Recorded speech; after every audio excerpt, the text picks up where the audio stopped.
श्रीमद्भागवत महापुराणं प्रथमस्कन्धः अथ षष्ठोऽध्यायः ஆறாவது அத்தியாயம் நாரதர் பிரம்மாவின் மகனாக அவதரித்தல். சூத உவாச்ச ஏவம் நிஷம்ய பகவான் தேவர்ஷிர்ஜன்ம கர்ம ச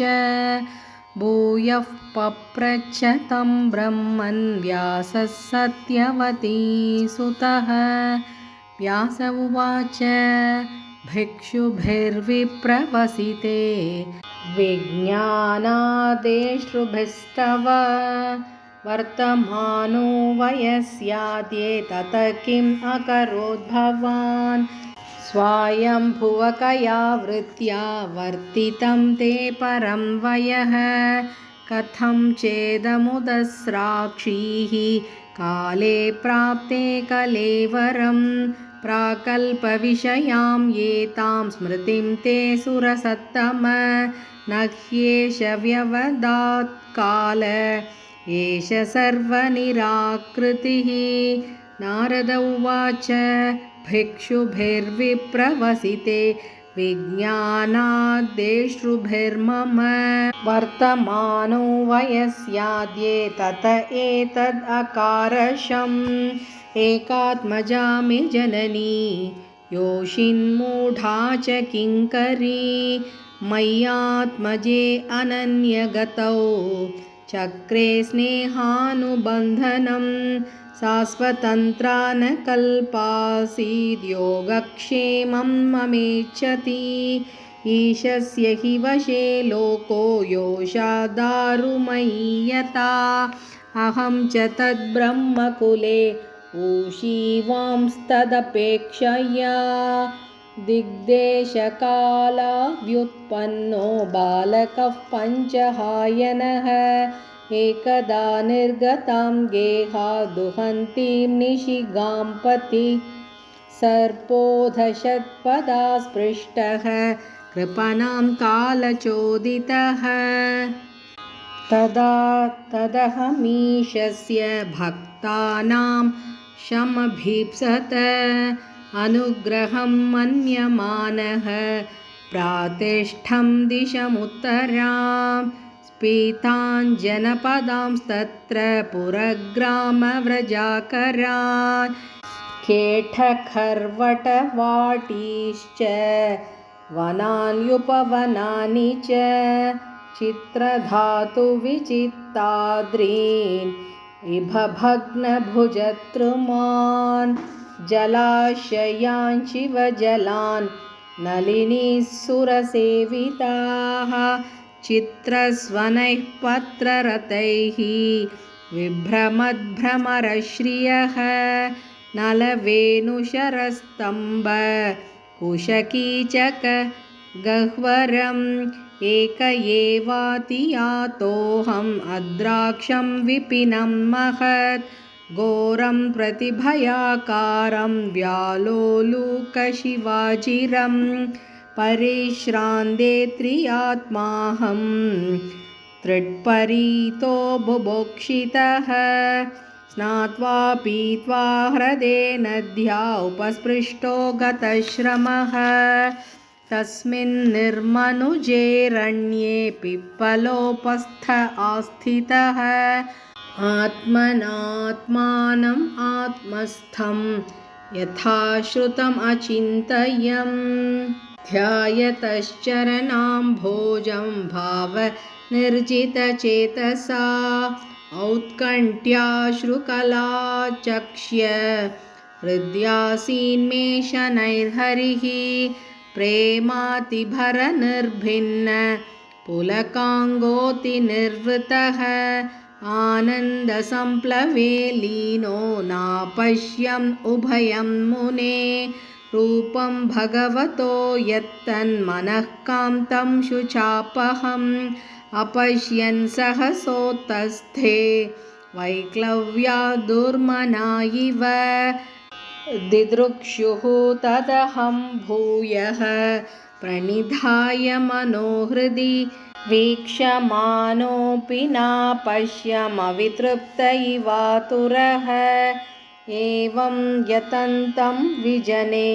मामाह गोचरो गिरां गम्भीरश्लक्ष्णया वाचा शुचः प्रशमयन्निव अन्तास्मिन् जन्मनि भवान् मां द्रष्टुमिहार्हति अविपक्वकषायाणां दुर्दर्शोऽहं कुयोगिनां सकृत् यद्दर्शितं रूपम् एतत् कामायते नघ मत्कामश्शनकैः साधुः सर्वान् मुञ्चति हृच्चयान् सत्सेवया दीर्घया ते जाता मयि दृढा मतिः हित्वा वद्यमिमं लोकं गन्धामज्जनतामसि मतिर्मयि निबद्धेयं न विपद्येत कर्हिचित् प्रजासर्कनिरोधेऽपि स्मृतिश्च मदनुग्रहात् एतावदुक्तो परराम तन्महद् भूतं नभोलिङ्गमलिङ्गमीश्वरम् अहं च तस्मै महतां महीयसे शीर्ष्णावनामं विदधेऽनुकम्पितः नामान्यनन्तस्य हतत्र पठन् गुह्यानि भद्राणि कृतानि च स्मरन् गाम्पर्यटं स्तुष्टमनागतस्पृहः कालं प्रतीक्षन् विमदो विमत्सरः एवं कृष्णमदेर्ब्रह्मन् असक्तस्यामलात्मनः कालः प्रादुरभूत्काले तडित्सौदामनीयता प्रयुज्यमाने मयि तां शुद्धां भागवतीं तनुम् आरब्धकर्मनिर्वाणो न्यपतत् पाञ्चभौतिकः कल्पान्त इदमादाय शयानेऽम्भस्युतन्वतः शिशयिशोरनुप्राणं विविशेऽन्तरहं विभोः सहस्रयुगपर्यन्ते उत्थायेदं सिसृक्षतः मरीचिमिश्रा ऋषयः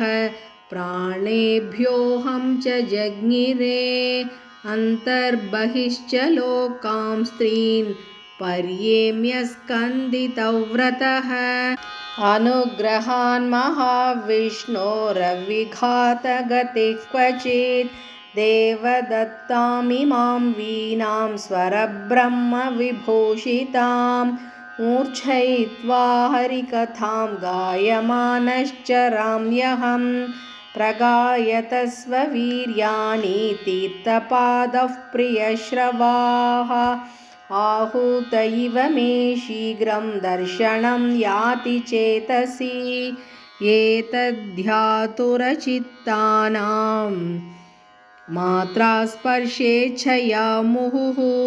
भवसिन्धुप्लवो दृष्टो हरिचर्यानुवर्णनं यमादिभिर्योगपथैः कामलोभतो मुहुः मुकुन्दसेवया यद्वत् तथात्माधानशाम्यति सर्वं तदिदम् आख्यातं यत्पृष्टोऽहं त्वया नघ जन्मकर्मरहस्यं मे भवतश्चात्मतोषणं सूत उवाच एवं सम्भाष्य भगवान् नारदो वासवीसुतम् आमन्त्र्य वीणां रणयन् ययौ यादृच्छिको मुनिः अहो देवर्षिर्धन्योऽयं यत्कीर्तिं शार्ङ्गधन्वनः गायन्माद्यन्निदं तन्त्र्या रमयत्यातुरं जगत् इति श्रीमद्भागवते महापुराणे पारमहंस्यां संहितायां प्रथमस्कन्धे व्यासनारदसंवादे षष्ठोऽध्यायः। हरे नमः हरे नमः हरे नमः। गोपिका जीवनस्मरणं गोविन्दा गोविन्दा। ओं श्रीकृष्णार्पणमस्तु।